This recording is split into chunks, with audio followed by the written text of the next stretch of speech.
উল্লেখযোগ্য গণ অভ্যুত্থানের মধ্য দিয়ে ফ্যাসিবাদের পতন হয়েছে। বাংলাদেশ থেকে ফ্যাসিস্ট হাসিনা পালিয়েছে। বাংলাদেশে আওয়ামী লীগের অপরাজনীতির বিলুপ্তি হয়েছে। শেখ হাসিনার রাজনৈতিক মৃত্যু হয়েছে। আওয়ামী লীগ এবং শেখ হাসিনার দাফন হয়েছে দিল্লিতে।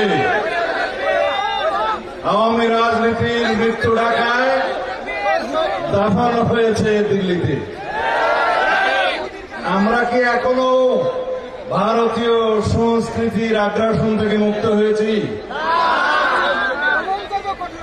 মঙ্গল প্রদীপ, মঙ্গল শোভাযাত্রা, মঙ্গল ঘট, মঙ্গল কাব্যের ভাবাদর্শী সংস্কৃতি একটি নির্দিষ্ট জনগোষ্ঠীর, ধর্মীয় গোষ্ঠীর সংস্কৃতি হতে পারে।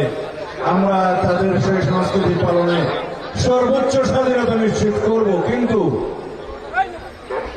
এই ভূখণ্ডের, এই বাংলাদেশের হাজার বছরের আবহমান কালের লালিত যে সংস্কৃতি, পালিত যে সংস্কৃতি, সেই সংস্কৃতির বৃহত্তর জনগোষ্ঠীর সংস্কৃতি, এই স্বাতন্ত্র্য সংস্কৃতি এবং ধর্মীয় মূল্যবোধের সংস্কৃতি, তাকে বিকৃত এবং বিস্মৃত করতেই মঙ্গল শোভাযাত্রার প্রচলন করেছিল 1996 সাল থেকে আওয়ামী লীগ।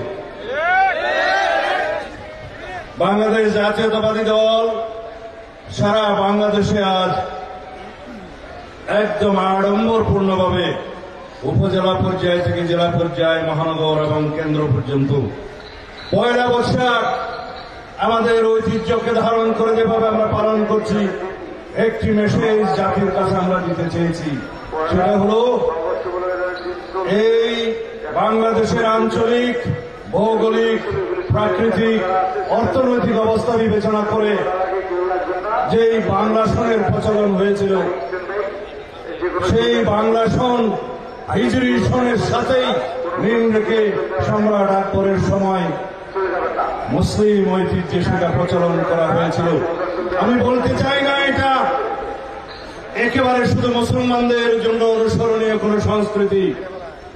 আমরা যারা বাংলাদেশি জাতীয়তাবাদে বিশ্বাস করি, আমরা সবাই বাংলাদেশের ভিতরে এই ভৌগোলিক সীমারেখায় যারা আমরা বাংলাদেশি, সকল আমরা ধর্মাবলম্বী, সকল রকমের শ্রেণী, গোত্র, পেশা, ধর্ম, বর্ণ নির্বিশেষে আমরা এই বাংলাদেশের সিটিজেন হিসাবে এই সংস্কৃতিকে আমরা সার্বজনীনভাবে পালন করব, অতীতে যা আমরা পালন করতাম।